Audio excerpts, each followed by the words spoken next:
everyone, welcome back to Alice and the Giant Bookshelf. Today we're going to be looking at some books that are going to self-destruct in the next 12 months if I do not read them.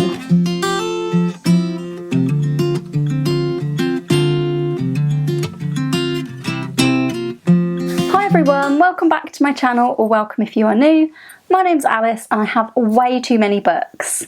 And on the subject of way too many books, today I'm going to be talking about a section of my TBR that I just don't have any motivation to read anymore. When I made my video about every single book on my TBR, I was shocked by the amount of books on my shelves that are largely either completely forgotten about, I can't remember why I bought them in the first place, or I rescued them and now I just don't have any inclination to read them.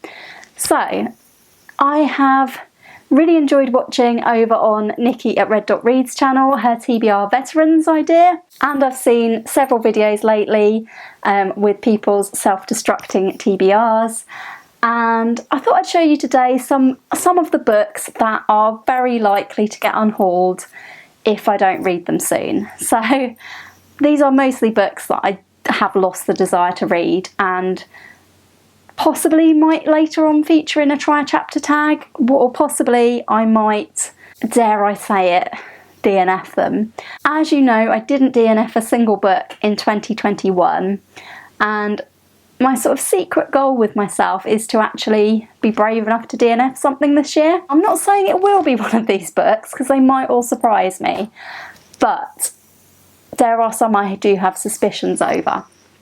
So I set out to look at my bookshelf and find myself 12 books, one per month, that if I don't read them this year, I really do think that they need to leave the house and go and find new owners who will love them a lot more than I do.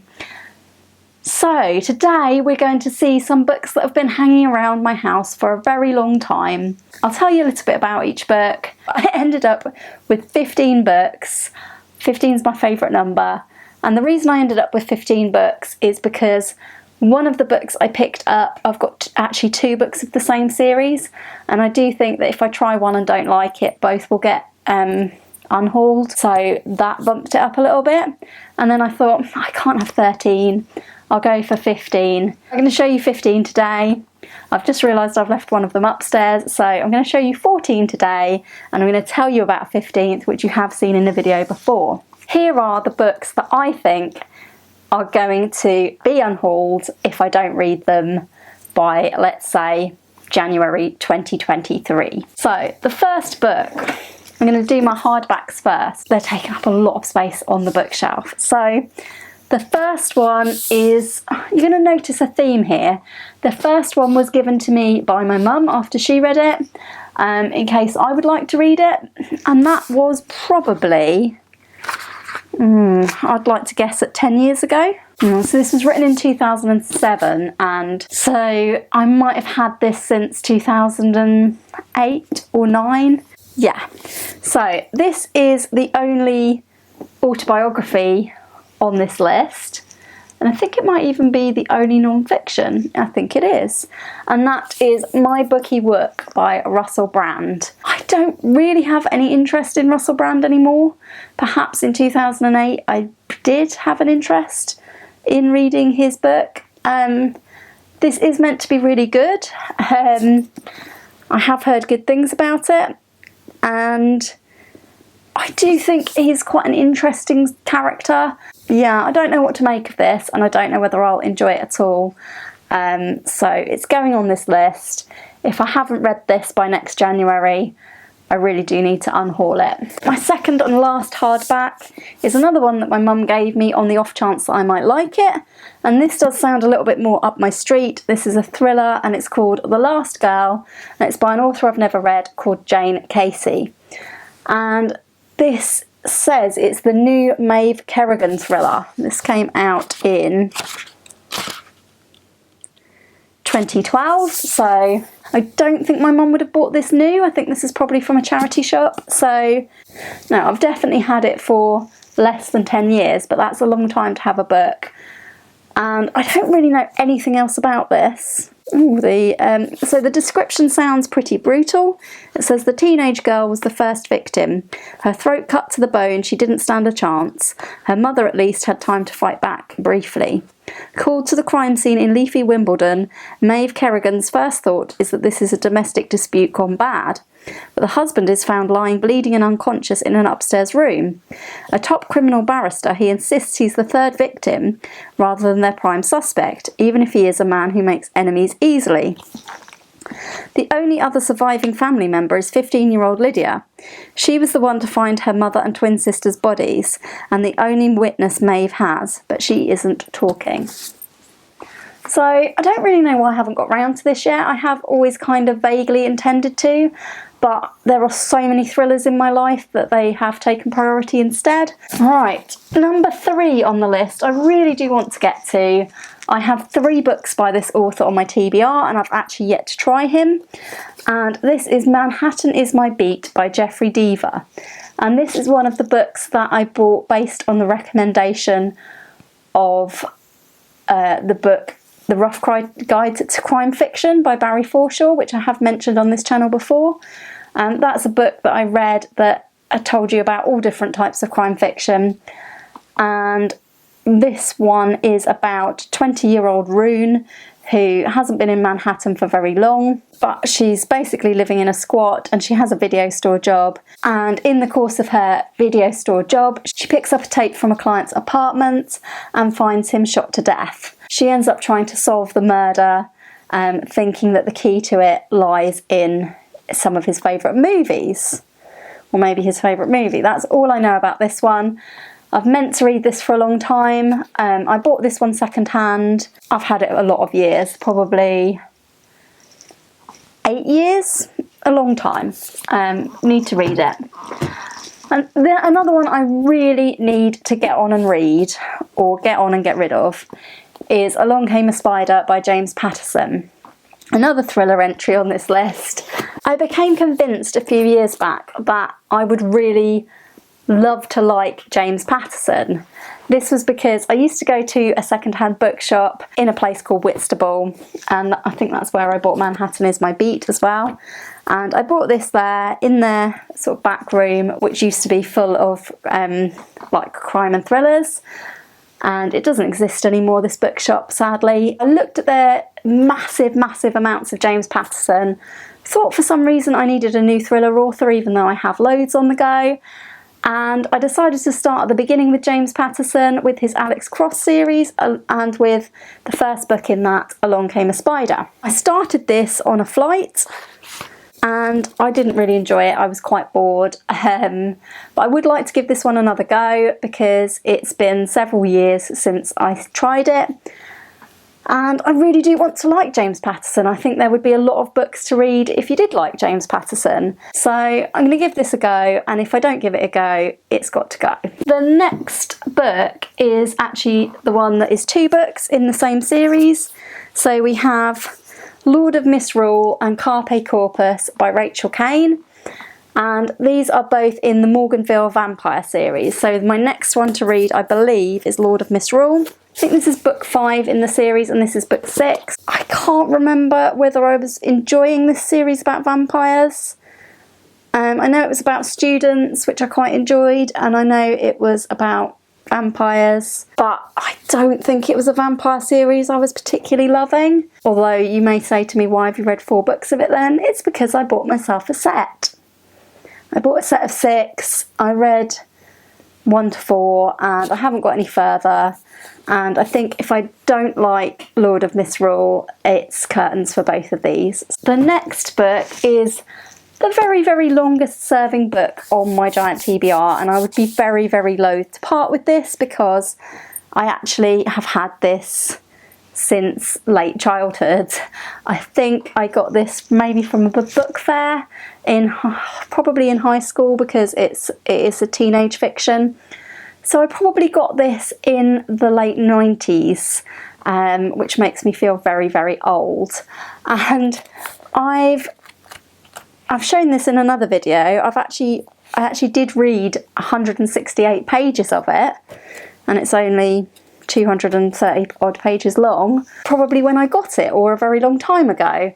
I've got a bookmark which is a piece of clean tissue. Obviously didn't have any bookmarks that day. The problem is, although this book has been with me a really long time, I don't know if I actually want to read it. It says it's teenage fiction. This is before YA existed. This is about Johnny. It says Johnny's in a bad way. After a night of trouble, he sets out to find his dead sister's best friend. But wandering through the deserted city late at night, he finds someone else instead, old Sophie West. Sophie suffers from senile dementia, a brain disorder causing loss of memory and disorientation. She is reduced to living on her own in genteel but dreadful squalor. Her only companions are massive cats. As a temporary outcast himself, Johnny takes refuge with her. While Sophie has no memory at all, Johnny's memory of his sister's death is all too strong. In Sophie's house, past and present merge for both of them. Their accidental meeting is about to change their lives in a way they could never have imagined. Margaret Mahy, twice winner of the Carnegie Medal, has written a deeply moving, funny and thought-provoking novel. So, I do really want to get round to this, and it's only 200 pages. It's probably one of the shortest books I've got left on the TBR, so it definitely needs to get read this year. Next we have one of several books that are on my giant TBR by the author Anita Shreve, and the one that I picked out is Eden Close. I picked it out at random. I had three available choices for Anita Shreve. It's possible that if I don't enjoy Eden Close, I might unhaul all three, but I probably won't because I've read at least 2, maybe 3 Anita Shreve novels before and really enjoyed them. So there's no reason to think I wouldn't enjoy Eden Close. And this one's only 263 pages, so shouldn't be a problem. This is about somebody returning to his hometown for his mother's funeral and not intending to stay. He relives an incident where a character called Eden Close was blinded by the same gun that killed her father. I think Andrew, the main character, is looking to find out the truth about that night. That's all I know about it, really. I know I did enjoy the other books by Anita Shreve. I think I find them a bit heavier, maybe slower paced than some of the books on this list. It's obviously not a thriller. But yeah, drop me a comment down below if you like Anita Shreve and if you've read any of her books. The next book is the long... I rescued the Anita Shreve books when my mum was getting rid of them. The same origin story belongs to The Long Firm by Jake Arnott. This was being got rid of by my mum, I believe, and I picked it up. I don't think I feel at all drawn to this one at the moment. The Long Firm. It says at the bottom here, this is pulp fiction so polished as to be immaculate. New Statesman. It says it's gripping. It says it's about the bleaker side of the swinging 60s. I'll probably give this one a go. I might include this in a try a chapter tag. We'll see how it goes. I've lost all inclination to read this one. The next 2 were passed on to me by my mum after she read them, and we have The Rapture by Liz Jensen. I read a book by Liz Jensen called The Ninth Life of Louis Drax.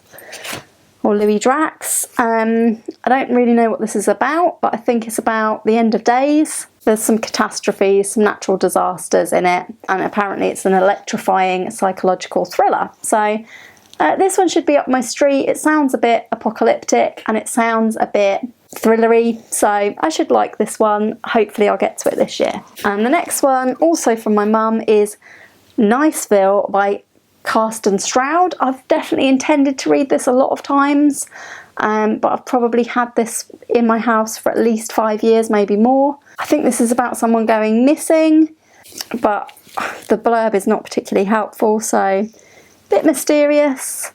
I think this one's going to probably be a thriller as well. Alright, the next one is definitely on its last chance. I read the book Wool by Hugh Howey, and this is the second in the series. It's like a series set after a sort of apocalypse, set in a silo where people now live. This is the sequel, Shift, the sequel to Wool. It says on the front here, the next Hunger Games, which I don't think is true at all. I did start reading this on a holiday, and I got to page 80 or thereabouts, and I'm not really sure whether to return to it. It was boring me at the time, but I think I'll give this one more go because I'm reluctant to unhaul it and admit to myself that I'm not going to read that series at all. There is another book after this one called Dust, and I would kind of like to see how it works out in the silo, so I will give this one another try, hopefully this year. If not, it probably will have to go. We have only 2 books left. This one I got from a library book sale for probably about 20 pence, and it's called The Art of Murder by Michael White. So it says, in all his years on the force, Detective Chief Inspector Pendragon has never seen a corpse like this one. After the initial horror, he recognises the reference to the surrealist painter Magritte, but that makes the crime even more sickening, accomplished as it has been with a calculated ferocity which places it in another league from a common or garden homicide. In the Whitechapel area of London in the 1880s, a person who remains unidentified to this day committed a series of sadistic murders of local prostitutes, which involved elaborate mutilation of the victims' bodies. Although the contemporary crimes are not directed exclusively at female targets, there is a grotesque similarity in the mindset of the 2 perpetrators, divided as they are by more than a century. But Pendragon is determined that this pathologically brilliant killer will not escape detection. So this sounds like it maybe has 2 timelines in it. I think I chose it because it sounded like it was to do with Jack the Ripper, but I'm not sure if that's true because I haven't read it. This was one of those buys of, oh, it's only 20p, I might as well have it. So what can you do when library sales come along? And the final one is another one to rival the book Memory for longest time on the TBR. I definitely got this in the 90s as well, the late 90s, and it's the first book in the Tales from the Weird Museum series by Robin Jarvis, and that's the author of the Deptford Mice trilogy, which I don't think I've read either. This is The Woven Path. It's the first book in that series, and I might read this for middle grade March because I think it probably is roughly about middle grade. It's quite long though for a middle grade. It's like 400 odd pages, so I'm not sure if it is actually meant for middle grade. So this is part of a trilogy, I believe, and I actually got this book because I was going to read a passage of it, or I did read a passage of it in like a prose reading category in the local festival. I definitely read a section of it for that. Don't remember anything much about it apart from maybe that there was a talking teddy bear. So I would like to get to this year. I'd be very reluctant to part with it, but I definitely should part with it if I don't get on with it, I think. So let's try and read this year, hopefully middle grade March. Maybe I'll read this and Memory in middle grade March and get 2 off this list. That is the final book that will self-destruct in the next 12 months. I plan to check back in on this list and revisit this video next January. Yeah, we will see if I get any of these 15 books read. Thanks for watching today. I hope you enjoyed this slightly rambly video about books that I've had for a very, very long time. Do you have any books that you've had for absolutely ages and are meaning to get to? If you do, please do comment in the description down below and let me know what are your longest serving TBR books, or what are the books that you are going to set yourself a challenge to read this year or get rid of. If you have enjoyed this video, please do give it a like. Please consider subscribing if you haven't already, and I'll look forward to seeing you again soon in another video all about books here on Alice and the Giant Bookshelf. Bye for now.